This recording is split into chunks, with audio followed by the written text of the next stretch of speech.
कि आप पहले एक दूसरे को मिला लें। देखिए ये जो है वो क्वेश्चन है जो पूछा गया है, ये आपका स्टेटमेंट 1 है और ये आपका स्टेटमेंट 2।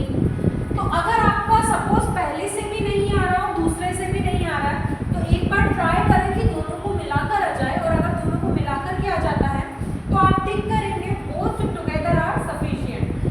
अगर सपोज दोनों को मिलाने से भी नहीं आता है, तब आप बोलेंगे ना तो एक ना दो सफिशिएंट है, और I can say both together are not sufficient to answer the question.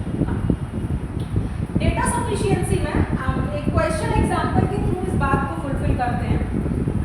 क्या है क्वेश्चन गिवन है, मैंने यहाँ पर लिखा है 2 statement, data sufficiency 2 statement, that means what कि क्वेश्चन का आंसर देने के लिए मुझे कितने स्टेटमेंट दिए गए। अभी अगर मैंने यहाँ पर 3 स्टेटमेंट लिख दिया होगा तो इस टाइप के भी क्वेश्चन होते हैं जिसमें स्टेटमेंट 1, स्टेटमेंट 2 और स्टेटमेंट 3 दिए जाते हैं, उसमें थोड़ी ऑप्शन कॉम्प्लेक्सिटी बढ़ जाती है। हम आज बेसिक सॉल्व कर रहे हैं 2 स्टेटमेंट पर डिपेंड होकर, तो मुझे करना क्या है, what I need to do, मुझे सबसे पहले क्वेश्चन पढ़ के ये समझना है कि आंसर क्या चाहिए। What is the total number of student in the row में टोटल नंबर ऑफ स्टूडेंट कितने, काउंटिंग चाहिए, कुल टोटल, नाम नहीं चाहिए कौन कौन है क्या क्या है, मुझे टोटल चाहिए रो में। ठीक, तो डेटा सफिशिएंसी में ये जो आया ये किस टॉपिक का आ गया, आपने पढ़ा है रीजनिंग में ऑर्डर एंड रैंकिंग टॉपिक। ये क्वेश्चन जो है वो ऑर्डर और रैंकिंग टॉपिक से, ठीक, ऑर्डर रैंकिंग से आ सकता है डेटा सफिशिएंसी में, कोडिंग डिकोडिंग से आ सकता है, ब्लड रिलेशन से आ सकता है, सिलॉक्स से आ सकता है, पजल से आ सकता है, सिटिंग अरेंजमेंट से आ सकता है, अल्फाबेटिकल सीरीज से आ सकता है, तो किसी भी टॉपिक से क्वेश्चन आ सकता है डेटा सफिशिएंसी चेक कर, राइट। कितने विद्यार्थी हैं ये अपने को बताना है। यहाँ पे स्टेटमेंट 1 को रीड करते हैं और कोशिश करते हैं अगर स्टेटमेंट 1 से आ जाएगा अकेले तो आप 2 को और चेक कर लेंगे और फिर ये क्लिक करेंगे आइदर 1 और 2। सबसे पहले सिर्फ इस सेंटेंस को पढ़िए आप, Mohan is 15th from the right hand. Row में कितने विद्यार्थी हैं, तो हमें एक पंक्ति बनानी होगी, हम इस तरह से एक रो ड्रॉ कर लेते हैं। ठीक, आपको बहुत अच्छे से पता होगा अगर आपने ऑर्डर रैंकिंग टॉपिक पढ़ा है, this is left hand of the row, this is right hand of the row, Hindi में से बायां उसे दायां बोलते हैं। Mohan is 15th from right hand, right side से मोहन का नंबर कितना है, 15 है। सपोज ये राइट हैंड है, राइट हैंड से मोहन का नंबर 15।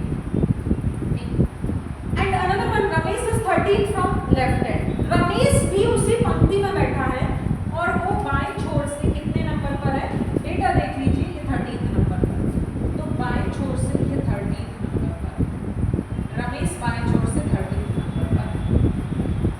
ठीक, आप जानते हैं इसकी 2 पॉसिबिलिटी हो सकती हैं, लाइक दिस कि ये मोहन बन जाएगा 15 और ये रमेश बन जाएगा 13, जो भी पॉसिबिलिटी है, but I am looking for mid number. मैं देख रही हूँ इस चीज के लिए कि इसमें ये क्यों नहीं बताया रमेश और मोहन के बीच में कितने विद्यार्थी हैं, क्योंकि रमेश 13 है, मोहन 15 है, बीच में कितने विद्यार्थी हैं, आप क्रॉसिंग करें या ना करें, ओवरलैपिंग हो या ना हो, मैं डीपली डिस्कस करूंगी इसको ऑर्डर रैंकिंग टॉपिक में, या आपने नहीं देखा है तो आप पढ़ सकते हैं ऑर्डर रैंकिंग टॉपिक, कि एक केस होता है ओवरलैपिंग का, एक केस होता है नॉन ओवरलैपिंग का। दोनों में जरूरत पड़ेगी कि रमेश लेफ्ट से 13 है, मोहन राइट से 15 है, बीच में कितने विद्यार्थी हैं, तो बीच में कितने विद्यार्थी हैं जब तक पता नहीं चलेगा तब तक हम टोटल नहीं निकाल सकते हैं।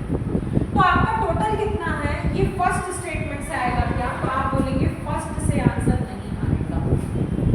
ठीक, अब अगर फर्स्ट से आंसर नहीं आएगा तो आप ये वाला ऑप्शन तो कभी टिक ही नहीं कर सकते कि आइदर 1 अलोन और 2 अलोन इज सफिशिएंट। क्यों, क्योंकि अगर आइदर 1 पार्ट ही नहीं है, 1 से आ ही नहीं रहा, तो ये ऑप्शन भी आपका एंड हो जाता है। अब बचा आपका दूसरा वाला अकेला चेक करना है, इसमें लिखा है there are 11 student between Mohan and Ramesh. Mohan और रमेश के बीच में टोटल जो है वो 11 स्टूडेंट है। ठीक, तो 11 स्टूडेंट अगर इनके बीच में है तो आप ये बताइए इस अकेली लाइन का इस्तेमाल करके व्हाट आई एम टेलिंग कि उस समय जब आप सेकंड स्टेटमेंट रीड कर रहे हैं तब आप फर्स्ट को यूज नहीं करें। और ये चेक करेंगे